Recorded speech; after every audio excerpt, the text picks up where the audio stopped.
বৈষ্ণব ধর্মই হলো আনুগত্যের ধর্ম। যার আনুগত্য যত খাঁটি তিনি তত বুঝদার, তিনি তত সহিষ্ণু,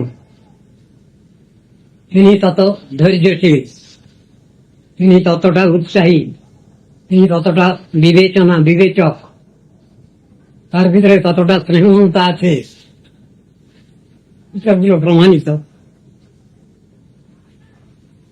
তিনি ততটা উদার, ততটা বদান্য।